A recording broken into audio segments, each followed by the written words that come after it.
Hey, this is JJ Virgin. Thanks so much for joining me. This is Ask the Health Expert. In each episode, I put the power of health in your hands and share ways to get healthy, lose weight, heal your gut, detox, and lots more, so you can look and feel better fast. If you'd rather watch the video, hey, I did put on my makeup and do my hair, so check it out on my YouTube channel.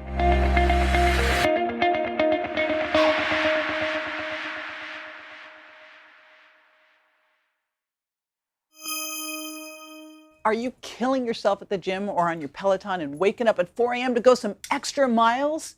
How's that working for you? Look, if you're exercising to lose weight and it's not working, there's a reason. I know it's tempting to think you're not doing enough. So then you're frustrated and you go to the gym and you push harder and harder. As crazy as it seems, there actually is such a thing as too much, and over-exercising, it could be keeping on the pounds. Want to know what works? Stick around.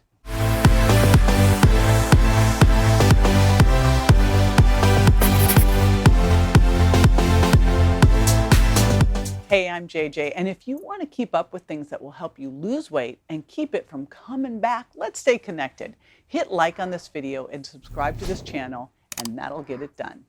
All right, I've been doing this series on all of the reasons other than your diet that you can't lose weight. So far, we've talked about stress, your gut, sleep, and toxins. So check out those other videos as well if you really want to make sure you give yourself the best chance of losing weight and making sure it doesn't come back.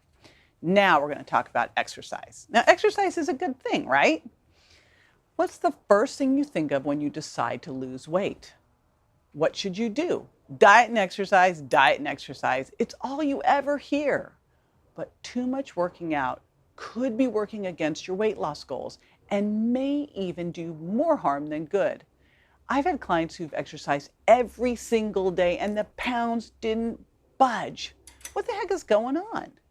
Let me start by saying exercise is an amazing and necessary thing for your health. And you know, little things like how long you want to live. So there's that. It gives you amazing benefits like stronger bones, better insulin sensitivity, and better insulin sensitivity is key to being a better fat burner, a better metabolism because you know muscle requires more energy to stay on your body, healthier brain, and it helps detoxify you. But it doesn't do as well as everyone previously thought is to help you lose weight. Now, a little exercise, sure, you'll drop a few pounds. But more and more research is being published that suggests exercising won't help you lose as much weight as you probably think.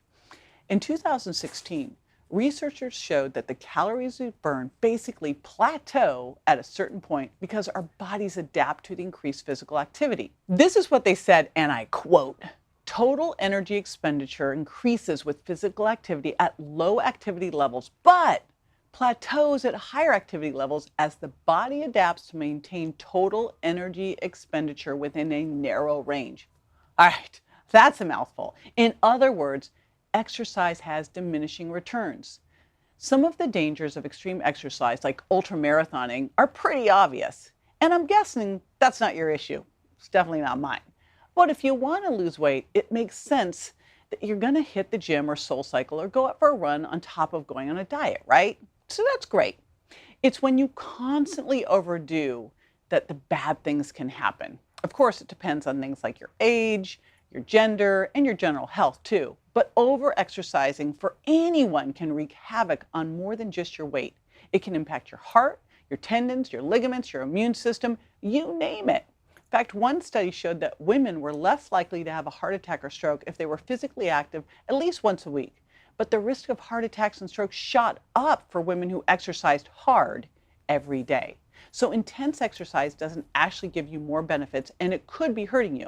Now, that's intense exercise hard every single day. Okay, listen to me on that one. But let's go through this. So if you are overdoing it, exercise boosts stress hormones and spikes cortisol because your body doesn't know the difference between exercise stress and normal stress. So over-exercising means high cortisol, and that starts a bad cascade. This cascade of breaking down muscle instead of building it, storing more fat around your belly, and can even mess with your thyroid function. Plus, too much cortisol also makes you moody, irritable, you can't concentrate or sleep, and sometimes can even make you hungrier. So you feel bad and you're hungry all the time, which of course can boomerang you into overeating and weight gain. And again, now I'm talking lots of high intensity exercise, like you're doing big time CrossFit every single day, not rotating it in a couple times a week. All right, number 2, another sign of overtraining is obviously being tired all the time. You feel like every workout is a struggle and your performance is either not getting better or it's getting worse. Or maybe you just can't go as long or as hard as you used to or lift as much. And being constantly exhausted beats you up mentally and physically, which means you could get hurt. So if you notice that your resting heart rate is riding higher than normal, or your workouts are making you feel exhausted rather than energized, it's another sign that you could be overdoing it. Next one, your immune system is probably taking a beating too. So moderate exercise can help your immune system, but when you overdo it, it actually suppresses it. So you think you're getting healthier and you're setting yourself up to get sicker. Plus, that overexercise also increases something called oxidative stress, which is a marker of accelerated aging. So then what is the answer? How often should you exercise? How long? How hard? All right, here we go. I'm going to break it down. Here's what I recommend. First off, move more. So before you do anything else and start all the fancy stuff, just get moving. And this is where it's great to use a Fitbit or an Apple Watch or an Oura Ring, something that will actually track you. And those, especially those ones that say stand up, right? So you want to just move more throughout the day. And big one is moving after you eat your last meal. Boy, that helps lower the blood sugar response to a meal. So work that into your routine. Then hit high intensity interval training.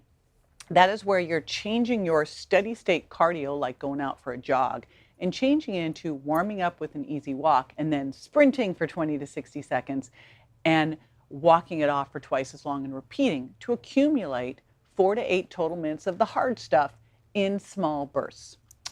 Why is that important? That actually helps your body stimulate the growth of the boost of growth hormone, and it also helps train your sympathetic nervous system on how to handle stress better. So I like you to do that 3 times a week. Next up, resistance training. Pump it up. And I always say you want to pump it up to build your metabolic Spanx. What do I mean by that? Well, you know Spanx holds everything in tighter.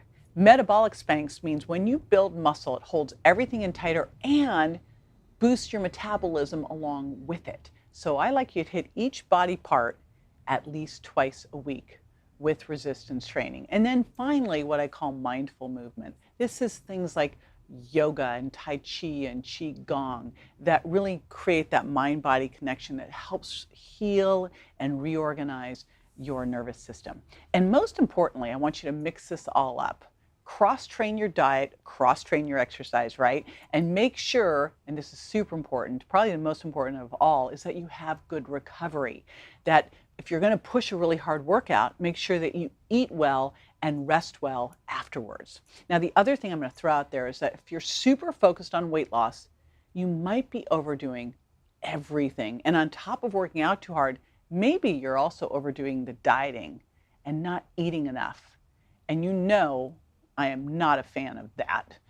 That is, if you're not eating enough and your body doesn't get the fuel it needs, it is not going to be able to recover from these workouts and build the muscle that you need for a good, healthy metabolism. And remember, you got to heal your metabolism in order to lose weight. When you do that, if you're working out too hard and you're losing muscle, it slows down your body to conserve calories. And guess what? Then you can pack on more fat or get sick. So if the main reason you're out there over-exercising is because you want to lose weight and the scale is not budging, rethink how much you're exercising. I mean, how much more can you do, really? Listen to your body, get some rest, cut back, or stop exercising when you don't feel well or under a lot of stress. I mean, case in point, in my 20s, my body fat was going between 22 and 25%. I was working out like a crazy person. When, as a personal trainer, I would go running with clients every day. I'd always end the day at the gym myself. So I was working out a couple hours a day, 22 to 25% body fat in my 20s. Should have been easier, right? In my 50s, I'm 13% body fat, working out 30 to 60 minutes a day, averaging usually about 30 minutes. So proof is in the pudding. Well, the dairy-free pudding. Let's make it low sugar. So I really want you to change that mental programming that tells you if you're doing something bad or wrong, if you're not exercising hard every day. No, just make it that you move every day, all right? It's just like what I tell you about food. Too much healthy food is unhealthy. Well, too much exercise is too. So I'm giving you permission to take your foot off the gas, which again may seem counterintuitive from a fitness Hall of Famer, but knock it off, all right? So eat to support your level of exercise. Hydrate more when you work out and get at least 8 hours of sleep every night because you got to do that rest and recovery. Work out hard, rest and recover hard. And on those other days, yeah, take it a little bit easier. Do a nice walk, do some mindful exercise. All right. I hope you got some good tips in this video and you get the most out of those workouts in the future. And don't forget to like and subscribe so you get more tips to help you live your best healthy lifestyle. Now, in the next video, we're going to tackle how to address the super common issue of thyroid fatigue and its impact on your metabolism. See you there. For more info on this and other health topics I cover, or to rate and review, find me on Instagram, Facebook, and my website, jjvirgin.com. And don't forget to subscribe to my show so you won't miss a single episode. Go to subscribetoJJ.com. Thanks again for being with me this week.